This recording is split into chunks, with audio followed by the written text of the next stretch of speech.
Perang Israel-Hamas semakin mengerikan, kalau boleh saya bilang semakin biadab.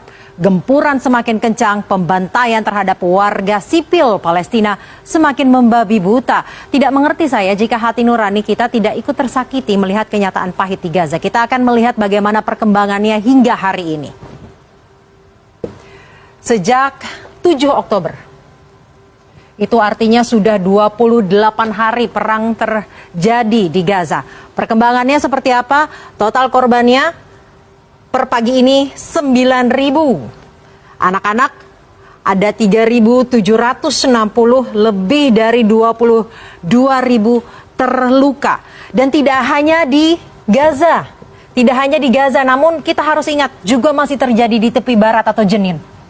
Ini lokasi yang berbeda dari Gaza, namun ini adalah tempat warga Palestina ada. Lebih dari 100 orang telah meninggal, lebih dari 2.000 yang luka-luka. Dan kita harus ingat, data ini hanyalah data yang tercatat.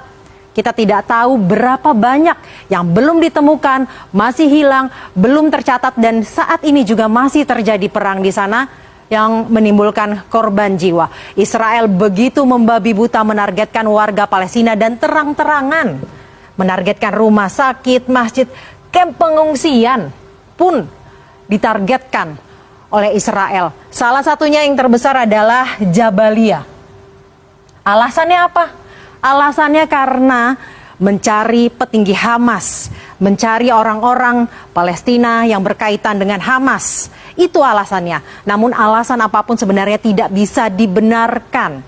Mengebom kamp pengungsian. Bayangkan kondisi di sana, komunikasi terputus, listrik padam, operasi darat semakin sengit.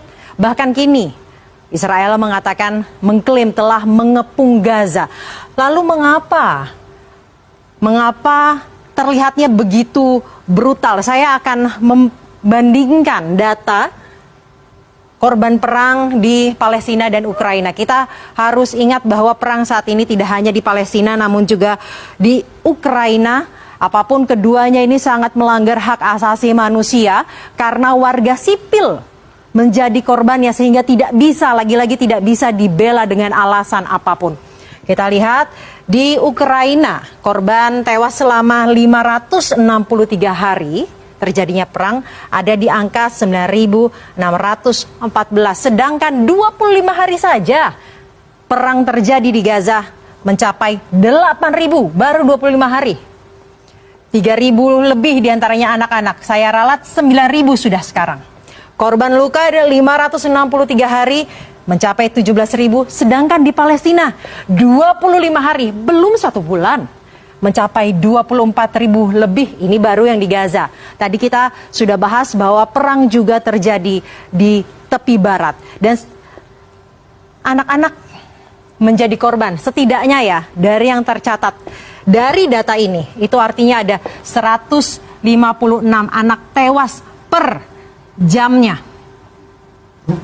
Bayangkan, 156 anak 1 jam dalam 1 hari. Anda bisa kalkulasi sendiri berapa total anak yang akan terus tewas jika perang ini tidak berhenti. Padahal mereka lah yang justru menjadi harapan dunia ini di masa depan. Lalu kapan ini berhenti? Lalu kapan ini selesai? Lalu kapan penderitaan mereka harus selesai? Padahal dunia sudah berteriak-teriak, demo di mana-mana, mau di dunia nyata, mau di dunia maya, pemboikotan pun dilakukan di mana-mana. Kita lihat sebenarnya PBB sudah menggelar sidang pada tanggal 27 Oktober atau Jumat pekan lalu. Hasilnya menyerukan gencatan senjata. Ada 120 yang setuju, 14 menolak, 45 abstain. Yang setuju diantaranya tentunya Indonesia salah satunya. Arab Saudi, Uni Emirat Arab, Perancis, Swiss, Tiongkok, dan negara-negara yang setuju. Ini tidak sedikit yang mencoba untuk mengirimkan bantuan namun begitu sulit untuk menembus perbatasan di Gaza. Kemudian yang menolak tentunya Amerika Serikat, Ceko, dan Austria. Bahkan Amerika Serikat memberikan bantuan kepada Israel saat Israel melancarkan serangan begitu membabi butanya ke Gaza. Kemudian yang abstain di sini ada Inggris, ada Jerman, ada Kanada, ada Belanda. Jerman bahkan mengatakan Mengapa alasannya abstain? Karena merasa bertanggung jawab atas Holocaust yang waktu itu pada zaman dulu mereka lakukan kepada pihak Yahudi. Namun apa hasilnya? Hasilnya dari gencatan senjata ini apa? Tidak ada. Karena kenapa? Karena perjanjian yang dibuat di PBB ini tidak benar-benar mengikat dan benar. Tidak diindahkan sama sekali oleh Netanyahu. Netanyahu mengatakan bahwa